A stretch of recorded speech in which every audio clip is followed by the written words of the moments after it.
এই খুনি স্বৈরাচার সরকারের আর ক্ষমতায় থাকার কোনো অধিকার নাই। জামাত শিবির গোষ্ঠী অপশক্তির রাজনীতি নিষিদ্ধ করা। 1991 থেকে 96 আন্দোলন করেছিলাম একসাথে আমরা। 170 দিন হরতাল করলেন। দাবি ছিল কেয়ারটেকার তত্ত্বাবধায়ক সরকার।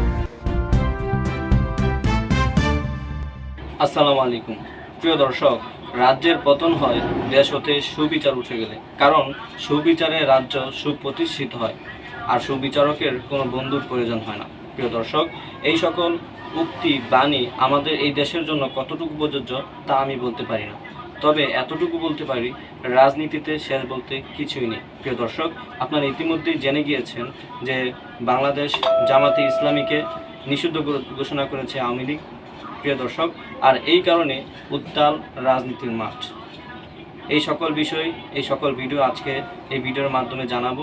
তবে এর আগে জামাত ইসলামীর নেতারা আওয়ামী লীগকে উদ্দেশ্য করে যে কঠিন বক্তব্যগুলো দিয়েছে, আসুন সেই বক্তব্যগুলো আগে শুনে আসি। আলহামদুলিল্লাহি রাব্বিল আলামিন ওয়াসসালাতু ওয়াসসালামু আলা রাসূলিল কারীম ওয়া আলা আলিহি ওয়া সাহবিহি আজমাইন। সংগ্রামী সভাপতি, সম্মানিত প্রধান অতিথি, সম্মানিত বিশেষ অতিথিবৃন্দ, সম্মানিত সাংবাদিক বন্ধুগণ, আইন শৃঙ্খলায় নিয়োজিত সম্মানিত সদস্য ভাইগণ, সম্মানিত ঢাকাবাসী, সম্মানিত দেশবাসী ভাই এবং বন্ধুগণ, সামাজিক যোগাযোগ মাধ্যমে যারা দেখছেন আমাদের সেই সমস্ত দর্শক শ্রোতা ভাই এবং বন্ধুগণ, আসসালামু আলাইকুম ওয়া রাহমাতুল্লাহি ওয়া বারাকাতুহু। আজকের এই সমাবেশ 2006 সালের 28 অক্টোবরের ঐতিহাসিক প্রতিশোধ গ্রহণ করার সমাবেশ। জনগণ জানাতে এসেছে শহীদের রক্ত বৃথা যেতে পারে না। জনগণ জানাতে এসেছে শাপলা চত্বরের রক্ত বৃথা যেতে পারে না। জনগণ জানাতে এসেছে মতিউর রহমানের শাহাদাত বৃথা যাবে না। জনগণ জানাতে এসেছে এই খুনি স্বৈরাচার সরকারের আর ক্ষমতায় থাকার কোনো অধিকার নাই। জনগণ জানাতে এসেছে গুম ভাইদের ফেরত দিতে হবে। জনগণ জানাতে এসেছে ভোটের অধিকার ফিরিয়ে দিতে হবে। জনগণ জানাতে এসেছে জামাত শিবিরের নেতৃবৃন্দকে অবিলম্বে মুক্তি দিতে হবে। আমি জনতার উদ্দেশ্যে জানতে চাই, বাংলাদেশ জামাত ইসলামী এবং বিরোধী দলীয় জোটের নেতৃবৃন্দ আগামী দিনের যে কর্মসূচি ঘোষণা করবেন, সেই কর্মসূচি বাস্তবায়নে জীবন বাজি রেখে গুলির সামনে বুক পেতে দিয়ে এই সরকারের পতন ঘটিয়ে জনগণের অধিকার আদায়ের আন্দোলনে রাজি আছেন তারা। আসসালামু আলাইকুম ওয়া রাহমাতুল্লাহি ওয়া বারাকাতুহু। আজকে আমরা শুকরিয়া জানাচ্ছি মহান রব্বুল আলামিনের, যিনি একটি সুন্দর আয়োজনে উপস্থিত হওয়ার তৌফিক দান করেছেন। আমাদের সকল অতিথিদের কষ্ট হচ্ছে, আপনাদের আরও বেশি হচ্ছে, কিন্তু কয়েকটি কথা না বললে হবে না। আমরা এমন একটি দল করি যে দলে আলোচিত এবং সমালোচিত, যে দলটা আলোচিত এবং সমালোচিত। গত 28 তারিখে পঞ্চগড়ের করতোয়া নদীর নৌকাডুবিতে এই পর্যন্ত 69 জন, আর নিখোঁজ আছে 3 জন, সর্বশেষ পড়ে 72 জন। আমাদের আমরা 71 জনকে দিয়েছি। আমির জামাত সিদ্ধান্ত দিয়েছিলেন নিখোঁজ যারা আছে তাদেরকে দেব। এটা আমরা নিতান্ত মানবিক সহযোগিতার জন্য গিয়েছি, আলহামদুলিল্লাহ। এর কারণে সরকারি দলও জিতে হয়েছে, অন্যান্য দলও গিয়েছে। এর জন্য আমি বলেছি আমরা আলোচিত এবং সমালোচিত।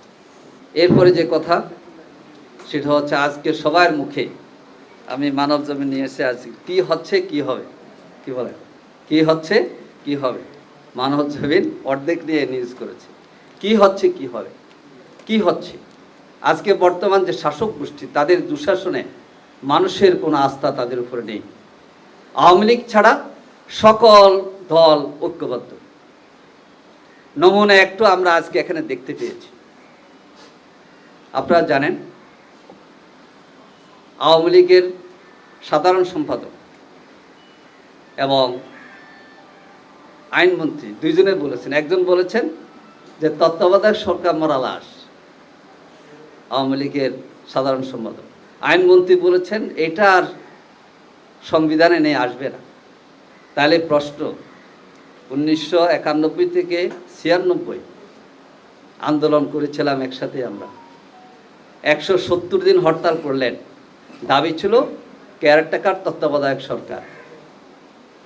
সেই সময় কেন 170 দিন হরতাল করলেন? জবাব দেন মানুষের কাছে।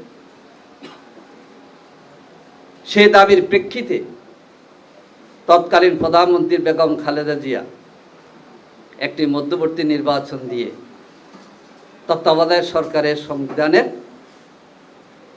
অন্তর্ভুক্ত করে, এবং সেই তত্ত্বাবধায়ক সরকারের কারণেই 1996 সালে আওয়ামী লীগ ক্ষমতায় আসে, সুফল ভোগ করে। আর 2008 সালের ক্ষমতায় এসে এই তত্ত্বাবধায়ক সরকার আওয়ামী লীগ সংবিধান থেকে ছিন্ন ভিন্ন করে দেয়। এর জন্য আজকে সকল দলের দাবি, আমরা আবার জোর দাবি করছি, আগামী নির্বাচন তত্ত্বাবধায়ক সরকার ছাড়া আমরা মানব না, এবং তত্ত্বাবধায়ক সরকার ছাড়া কোনো নির্বাচন হবে না। এই তত্ত্বাবধায়ক অধীনে নির্বাচন করার জন্যে সকল দল মত পথের মানুষকে ঐক্যবদ্ধ হতে হবে।